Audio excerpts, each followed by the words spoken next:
was a delicious dinner, Mrs. Mulligan. It certainly was. As usual, I ate too much. Oh, I'm glad you enjoyed it, Mrs. Brown. I always figure when in doubt, serve pot roast. It's the third time this week she's been in doubt. You're a lucky man, Sergeant Mulligan. Very few wives can cook like that. By the way, what happened to Mickey? Oh, when he excused himself from the table, he said he'd be right back. I think he went to get a surprise for you. Maybe he's up in his room. Michael! Yes, sir, this is the first evening I've really enjoyed myself in a long time. Last night we went out for dinner, and just when things were going along smoothly, the host ruined everything by dragging out his home movies. Well, as far as I'm concerned, the showing of home movies should be made punishable by death. Have I got a surprise for you? Charles? Oh, Michael, I don't believe Mr. and Mrs. Brown would be interested in seeing your home movies. I'm sure he wouldn't. Now, Mom, I've known Mr. Brown much longer than you have. After all, he's been my boss for the past 3 years. I'm sure he's just dying to see these films, aren't you, sir? See, what did I tell you, Mom? Son, why don't you show your movie some other time? Tonight we'll all just sit and talk. Oh, Mr. Brown will like these pictures. You see, he's in them. Here, plug that in, and I'll go get the screen ready. What are you looking for, dear? My sleeping tablets. Be with you in a jiffy. What is this, CinemaScope? Oh, it's Army surplus. Oh, Michael, watch what you're doing. Oh, sorry. Oh, Mr. Brown, would you give me a hand with this, please?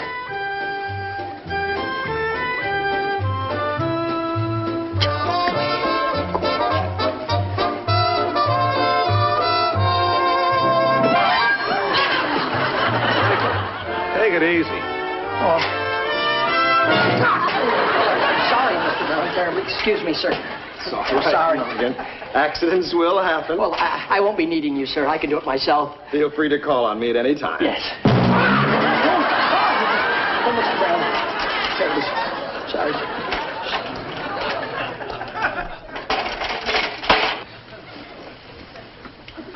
While Michael's getting ready, I'll get the coffee. Thank you. There's Mom outside watering the flowers.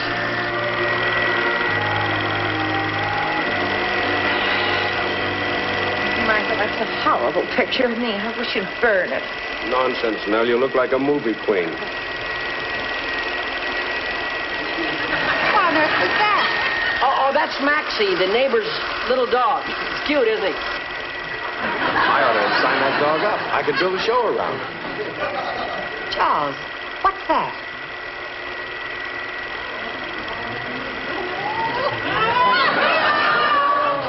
This is the surprise I was telling you about, Mr. Brown. I took these pictures 3 weeks ago of you and this woman coming out of the artist entrance at the network. Isn't that Cynthia Umstead? Yeah. I don't remember these pictures being taken. I know. I was hiding in a bush. I wanted to get you by surprise. You know, candid pictures, unrehearsed. Who is that woman anyway, sir? Boy, she's a knockout, isn't she, Mrs. Brown? Michael, I think we've seen enough of your movies tonight. Why don't you turn the machine off? Yes. We should be going. Shouldn't we, Alice? Dear? Say nothing funny, Mr. Quite interesting. I knew you'd be surprised when you saw these pictures, Mr. Brown. Now, aren't you glad you came? I think I canceled a dental appointment for this.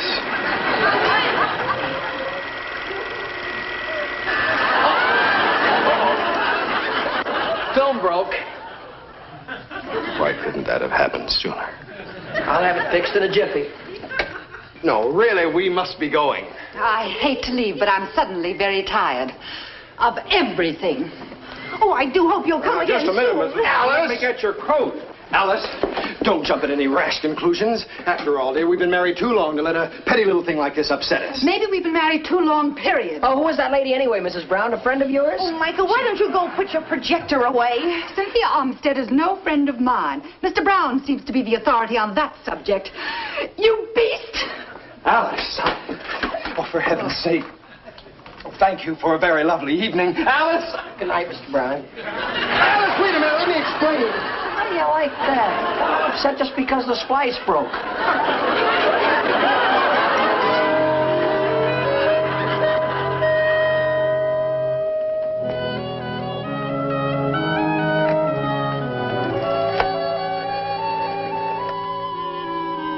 Operator, would you please try that number for me again? I'm trying to call my home, and I think the line's out of order. Every time I get it, somebody hangs up. Oh? Well, thanks anyway. Come in, Pat. Oh, I wondered if I could speak to you, Mr. Brown. Mulligan, you're pressing your luck. Mr. Brown, sir, I just wanted to come in to apologize because after you and your wife left last night, my folks explained the situation to me, and I feel as though I had something to do with your predicament. Something to do with it? You're being modest. Well, I hope that you and Mrs. Brown have straightened out your little differences. To be perfectly frank with you, Mrs. Brown and I have...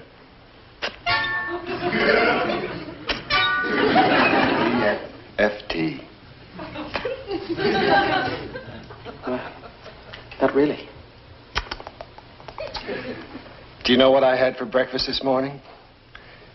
Glass of warm tomato juice, cup of cold coffee, and a day-old biscuit. That's terrible, terrible. Do you know what I had? I had orange juice, some cereal, scrambled eggs, and Danish pastry. I'm not interested in what you had for breakfast. I'm so full of candy bars I could pop. Oh, and I had some sausage, too. Mulligan. And a peanut butter and dill pickle sandwich. Stop it!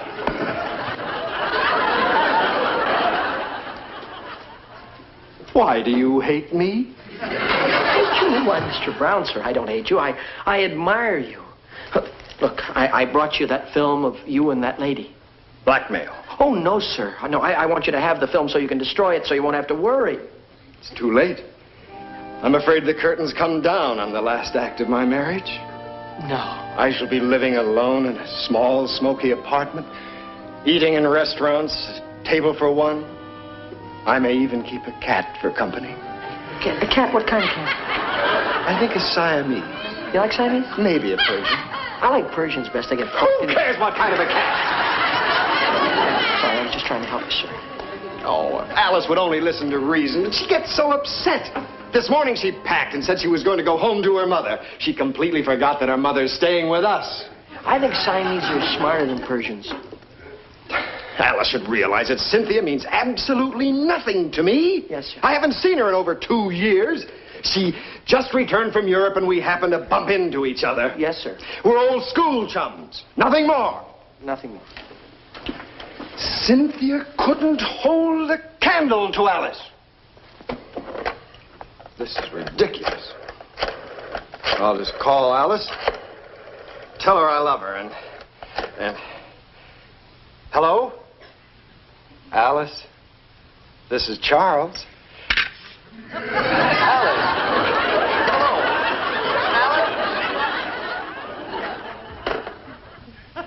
Alice? Still out of order. Mr. Brown, is there anything I can do? No, I'm afraid there's nothing anyone can do. The only thing that would convince Alice that Cynthia isn't out to hook me would be for her to go off and get married to someone else. Well, maybe she will. No, not Cynthia Olmsted. She's a wealthy widow and she aims to keep it that way. Now, if you'll excuse me, I want to look through the ads for bachelor apartments.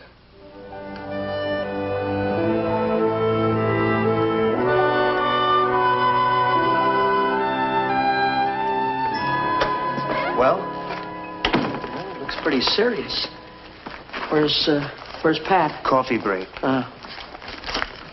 Does it look like divorce? Well, it doesn't look good.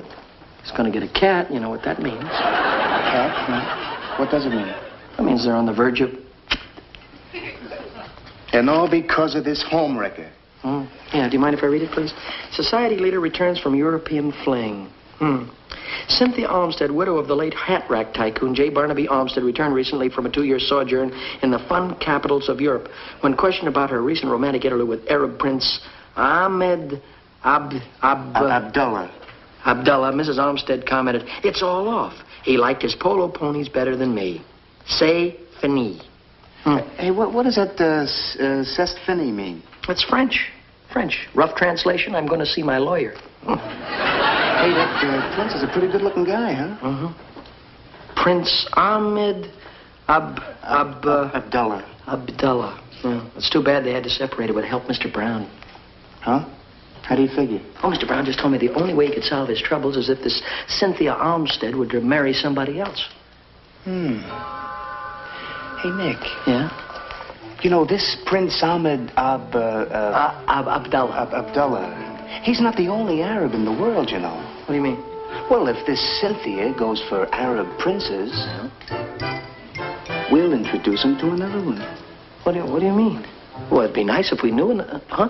Oh, no, Freddie. Oh, yeah. Freddie, no. Yeah. No. Yeah. Yeah.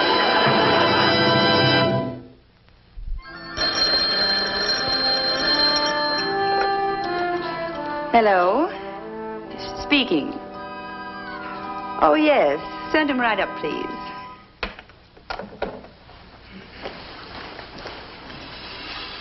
My secret admirer is on his way up. I'm not quite sure I like my brand new wife entertaining strange Arabs while we're still on our honeymoon. Oh, I think this will be fun, Ahmed, darling.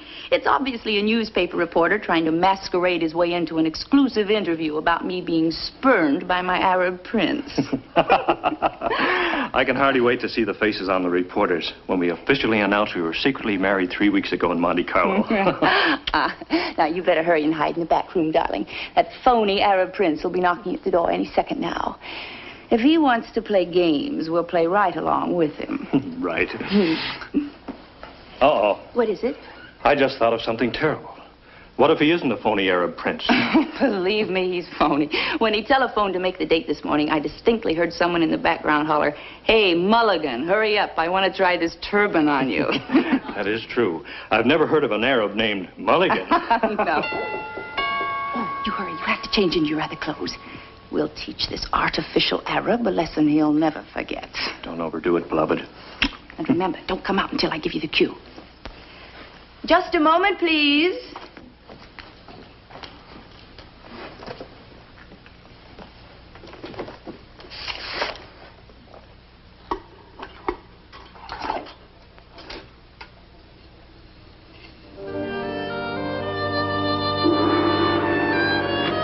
Sorry to have kept you. Your slave, madam. I bring you His Highness Prince Abu Ben Ali. Your obedient servant, madam. I've come all the way from my native Arabia just to feast my eyes upon your beauty. I'm honored, Your Highness. Come and sit by my side, Prince Abu Ben Ali. My friends call me Benny. My cape, please. Oh, yes, master. Anything, master. If I want you, Hamal, I will send for you. Oh, yes, Your Highness. I hear and obey. Oh, Lord of the mountains of the moon. Not too much. May you live to be 1,000 years, oh, master of the universe. Oh, Khan of the island. Be gone, Hamal. Yes, master. I hear and obey. At last we are alone. Yes. Oh, that Hamal. He makes me terribly nervous. But you know how tough it is today to acquire slaves. Let's not talk of slaves. Let's talk about you and me. You are frightened at being alone with me, yes?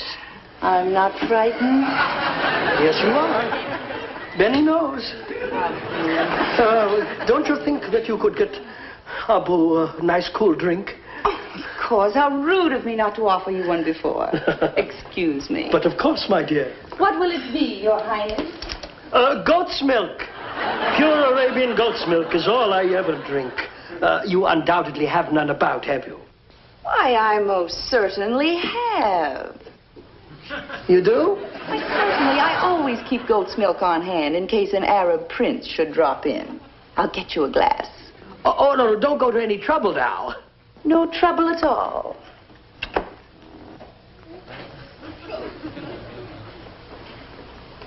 Hey, Fred. Come here. You summon me, O Sheik of the Burnie. She's outside. Now, listen. I think we bit off more than we can chew. She's too anxious. Oh, Mick, you're doing great. She's falling for you like a ton of bricks. Yeah, but I didn't think that I had that much charm. Mick, when it comes to charm, you're loaded. Yeah. Well, I bet she forgot about Mr. Brown already. Yeah. I hate to do this to her, but it is for Mr. Brown. It's for a good cause, huh? Now, look, you keep the charm going. Yeah. I'll keep snapping the pictures, Right. and we'll have enough evidence to convince Mrs. Brown. Yeah, that's if I can live through the goat's milk.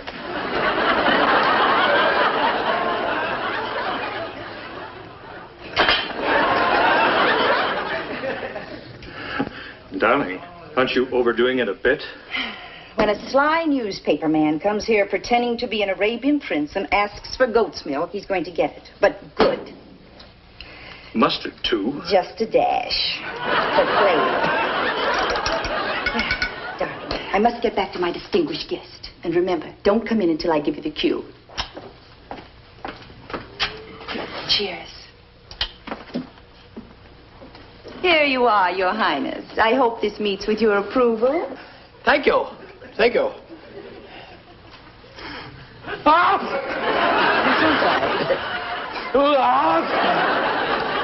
Abu, there are tears in your eyes. I can't help it, my dear. It reminds me of home. Are you sure this is genuine Arabian goat's milk? But of course, darling. What year? Drink it, Abu. Drink it. Hamal! You summoned, master. Never mind about my photos for my scrapbook, Hamal. Taste this. Huh?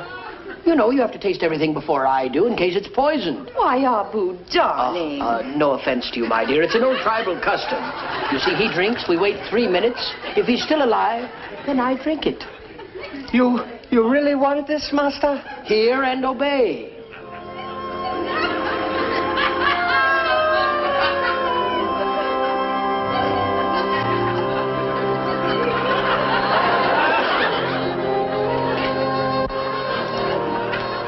Well?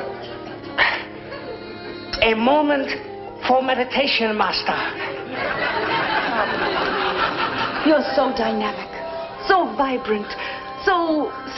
You're so friendly. Abu. It's delicious, master. I recommend it for your pleasure. You wouldn't kid me now. You see, Abu, there's no risk. Your slave seems to be in the best of health.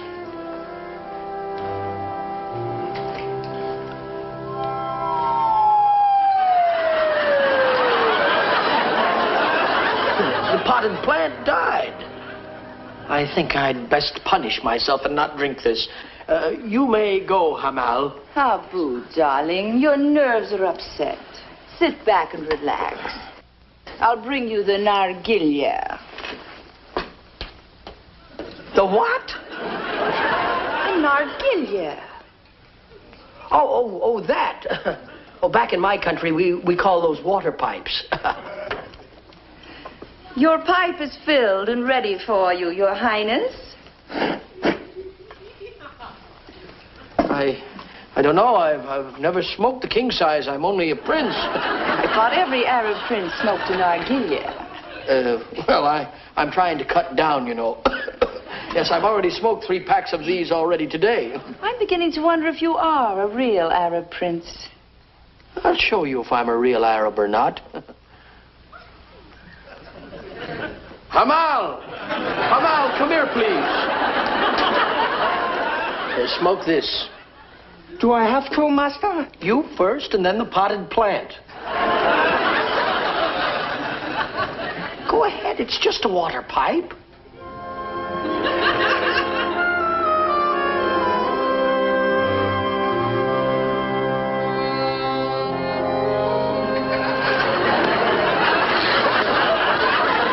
What's the matter? I should have never inhaled. Take the pipe and go and smoke it after dinner. I hear and obey. At last we are truly alone, Abu, beloved. Well, it's very nice to be alone with you, my dear, but couldn't we just talk romantically for about 10 minutes? I can't help myself. I'm under your spell. Did you get it, huh, Mal? Hold it for one more. I had my finger over the lens. Pose for pictures later, darling. After we're married. Kiss me, Abu. This is the cue. The cue? Yes, the cue.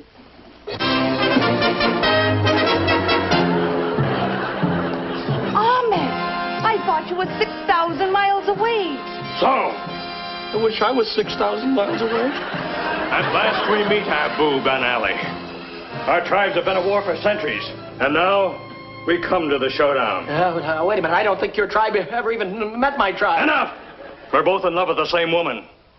And by the ancient custom of our land, there's only one way to settle it. And you know what that is. Do you want heads or tails?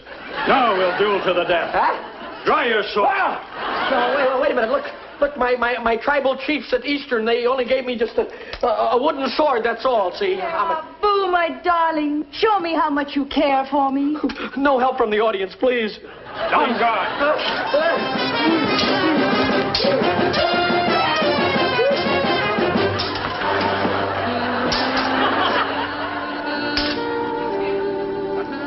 Just remember, Abu, one of us must die. It is so written in the stars. Look, maybe the stars could be wrong. Look, I'm not in love with Cynthia. I'm not even a real Arab. You can't fool me. You duel too well. May the better Arab win. Hold it.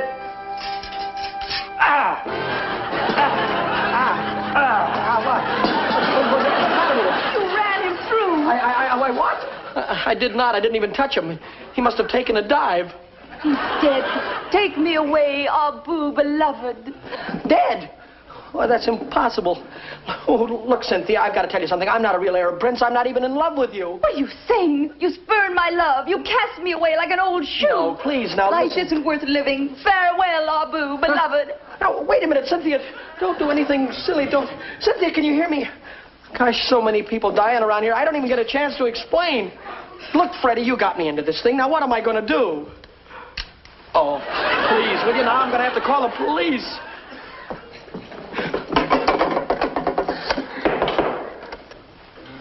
They didn't waste any time, did they? Mr. Brown! What are you doing? Devlin, what are you fellas... Great Scott. What have you done? I thought I was helping you and your wife out, Mr. Brown. Wasn't there any easier way, Mulligan? Oh, Charles, you should have been here. You missed the greatest show on earth. You should have seen the expression on the boy's face when he thought he killed me. Oh, Prince Ahmed. Of course, this is my husband, Prince Ahmed, Mr. Brown. Well, congratulations. How do you do? Your husband, you mean, and you're not dead. Of course not. We look. What do you know, Mick? They're not dead. Yeah, there must have been a joke or something, huh? I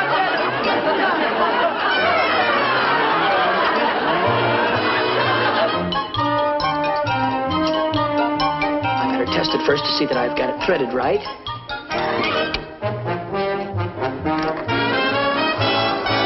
Hi there. I'm Mickey Rooney. It's working all right now. All right, everybody, you can come in. Well, they make a wonderful couple, Joe. Imagine Sergeant Mulligan having a real prince to dinner. I was delighted to hear that you and Ahmed are married. Your husband said you would be. Mr. Brown, you'll never know what marrying Cynthia has done for me. You'll never know what it's done for me. And now, folks, if you'll all sit down, I'm ready to run off some shots for you. Oh, no, not again. Now, you don't have to worry. I've got some wonderful shots of you this time, Mr. Brown. Before you show your movies, I want to show you something. What? I'd hate to see your girlfriend, Pat, get hold of this, wouldn't you? Gosh, if Pat ever saw this, why, she'd never speak to me again. That's exactly what I thought when I persuaded Freddie to give me the negative. Well? Well, I have a wonderful idea, folks. Instead of running movies tonight, what do you say we all play charades? Charades? Yes, charades. Charades?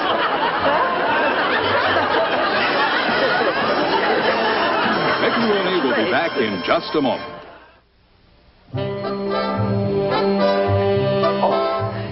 And that was the word from the folks who'll be bringing you our next show. I hope you'll be with us then. Nargilia.